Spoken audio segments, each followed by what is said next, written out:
Abd al-Jabiri, salah satu pemikir Islam kontemporer, di dalam bukunya berjudul Formasi Nalar Arab, di bagian ketiga yang membahas tentang nalar burhani atau nalar rasional, bercerita tentang khalifah ketujuh dari dinasti Abbasiyah yang bernama Al-Ma'mun. Al-Ma'mun pada suatu malam bermimpi didatangi oleh seseorang. Orang itu menurut cerita di dalam buku itu, kepalanya atau keningnya agak lebar, kemudian matanya biru, dan perawakannya sangat bijak, penampakannya bijak kira-kira, berkarisma. Setelah ditanya oleh Al-Ma'mun siapa orang itu, ternyata dia mengaku Aristoteles.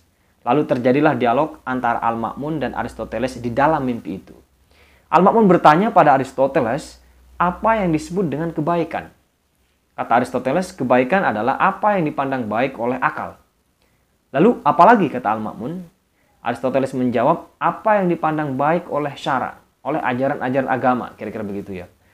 Lalu apalagi, kata Al-Ma'mun? Aristoteles menjawab untuk yang ketiga, dia bilang apa yang dipandang baik oleh para jumhur, oleh para orang-orang yang melakukan ijtihad, apa yang dipandang baik melalui konvensi, kira-kira. Dan apalagi, kata Al-Ma'mun? Tidak ada lagi, kata Aristoteles. Nah, mimpi ini walaupun masih diragukan sih sebetulnya kebenarannya, menurut Abd al-Jabiri menjadi inspirasi awal bagi Al-Ma'mun sebagai salah satu pemimpin di dinasti Abbasiyah untuk mempelajari tradisi pemikiran pra-Islam, terutama para pemikir yang datang dari tradisi Yunani klasik. Konon setelah mimpi itu, Al-Ma'mun menghubungi, menyurati Raja Romawi untuk meminta izin menggali kira-kira tradisi pemikiran pra-Islam yang bersumber dari filsafat Yunani dan Romawi. Sejak itulah penerjemahan besar-besaran terhadap karya-karya pemikir Yunani klasik dilakukan. Dan tradisi peripatetik di dalam pemikiran Islam awal dimulai. Istilah peripatetik berasal dari bahasa Yunani, yaitu peripatetikos, yang berasal dari kata kerja peripatein. Artinya adalah berjalan atau up and down. Jadi berjalan secara up and down kalau di dalam kamus Webster itu. Berjalan sambil naik turun, berputar-putar kira-kira.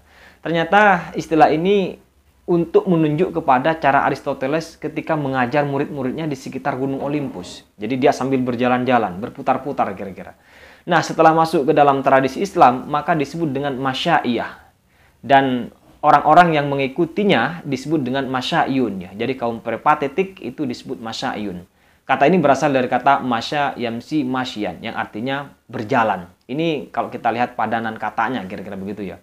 Nah, tradisi peripatetik sebetulnya muncul di sekitar Timur Tengah itu sejak pra-Islam, abad ke-4 sampai ke-5 Masehi, terutama di kawasan Syria, Damaskus.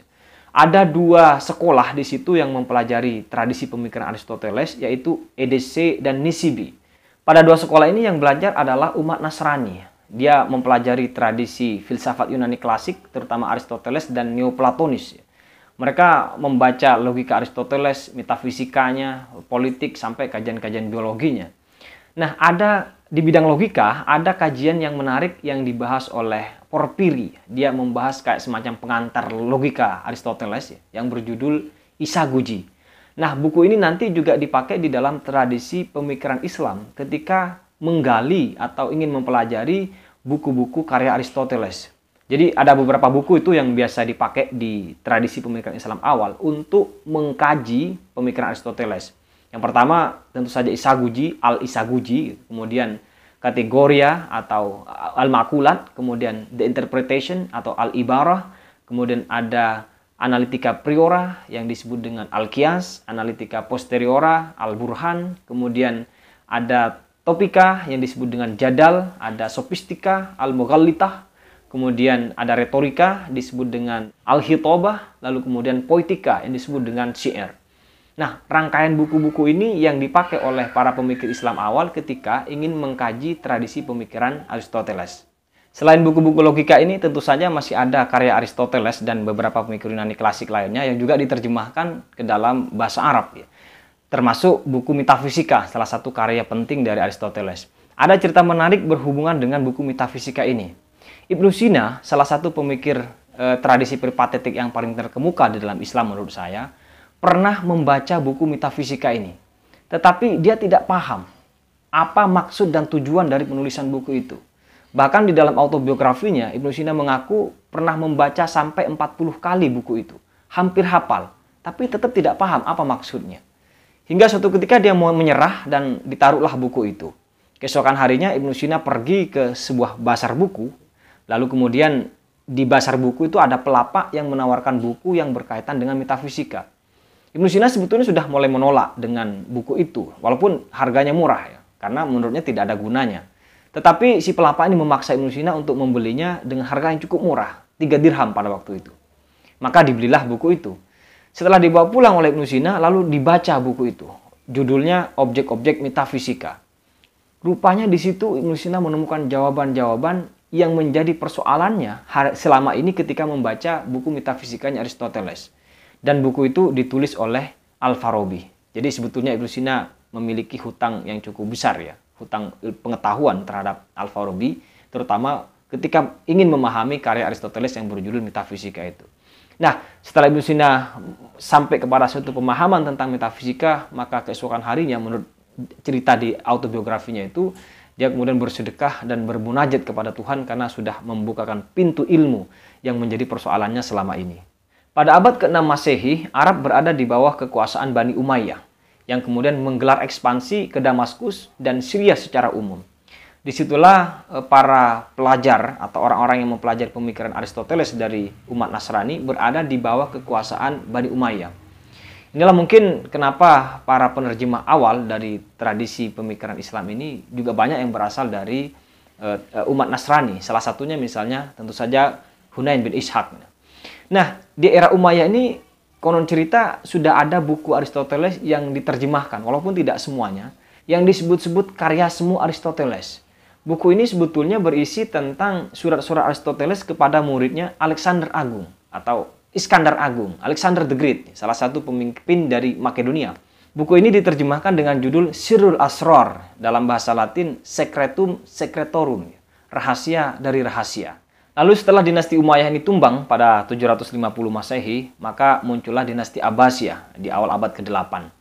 Pada khalifahnya yang kedua bernama Al-Mansur ini sudah mulai melakukan penerjemahan kecil-kecilan sebetulnya. Tetapi memuncak memang pada khalifahnya yang ketujuh yang tadi disebut di awal, yaitu Khalifah Al-Ma'mun. Nah, pada era inilah kita mengenal banyak sekali penerjemahan terhadap karya-karya Aristoteles dan beberapa pemikir Neoplatonis. Nah, karya-karya itu kemudian disimpan di dalam sebuah perpustakaan bernama Baitul Hikmah yang dipimpin oleh seorang Nasrani, yaitu Hunain ibnu Ishaq. Hunain ibnu Ishaq ini banyak menerjemahkan karya-karya Aristoteles. Hampir semua karya-karya Aristoteles dia terjemahkan. Kemudian karya-karya Galen dan Hippocrates, dua pemikir medis ya, ahli kedokteran dari tradisi Yunani, itu juga diterjemahkan ke dalam bahasa Arab. Termasuk Euclid, seorang matematikawan, seorang Ptolemy, dia adalah astronom yang juga diterjemahkan ke dalam bahasa Arab. Maka tak lama kemudian lahirlah buku kedokteran yang sangat memukau sampai hari ini yang ditulis oleh Ibnu Sina berjudul Canon Fitib.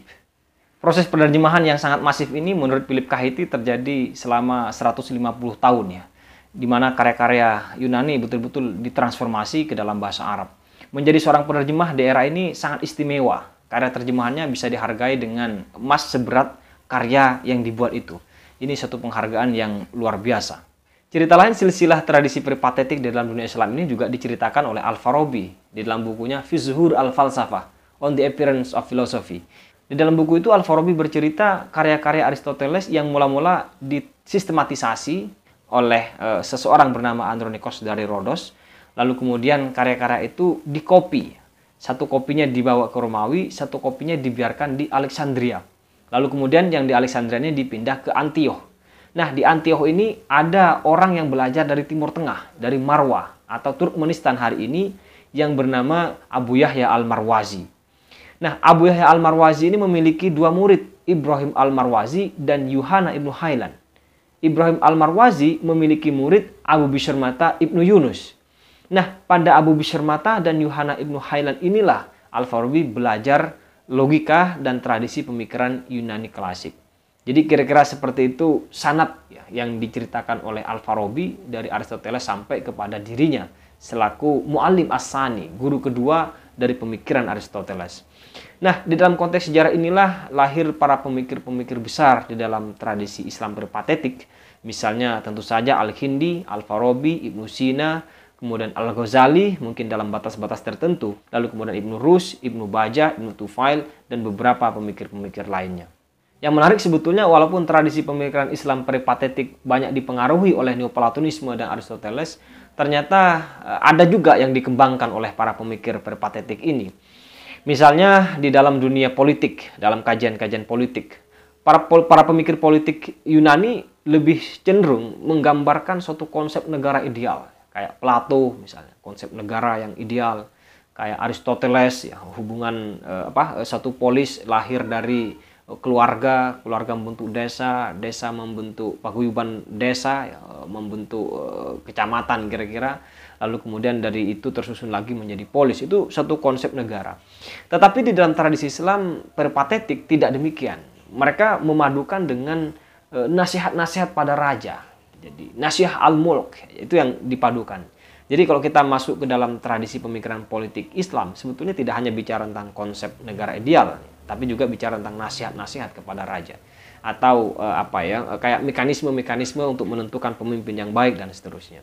Lalu kemudian di bidang metafisika, terutama ngomongin ontologi atau argumen ontologis, Ibnu Sina memberikan satu pandangan yang boleh kita sebut mengembangkan dari tradisi pemikiran Yunani klasik. Misalnya ketika bicara tentang yang ada, Ibnu Sina merumuskan 3 hal. Yang wajib ada, yang mungkin ada, dan yang tidak mungkin ada. Ini pengembangan-pengembangan yang kalau kita lihat di dalam tradisi filsafat Yunani klasik tidak kita temukan. Kemudian lagi para pemikir Islam memang begitu selektif menurut saya. Misalnya tentang politeisme. Kita tahu bahwa tradisi filsafat Yunani ini hidup di dalam satu kehidupan keagamaan yang politeis. Tetapi itu sama sekali tidak dibawa ke dalam tradisi pemikiran Islam. Itu disaring kira-kira, yang kemudian dipilih argumen-argumen yang rasional, yang sesuai, yang tidak menyalahi terhadap prinsip-prinsip keberagamaan di dalam Islam. Ini satu era yang menurut saya begitu terbuka, ya. Era yang sangat sekuler kalau kita lihat, ya. Era yang sangat liberal bahkan mungkin begitu, ya. Menerima berbagai masukan yang datang dari luar, lalu kemudian meramu menjadi suatu pemikiran yang menarik. Dan itu yang hari ini kita sebut sebagai kejayaan di dalam pemikiran Islam. Saya kira ini apa yang bisa saya ceritakan tentang tradisi peripatetik Islam atau tradisi pemikiran filsafat Islam awal yang banyak dipengaruhi oleh pemikir dari Yunani klasik, terutama Neoplatonis dan Aristoteles.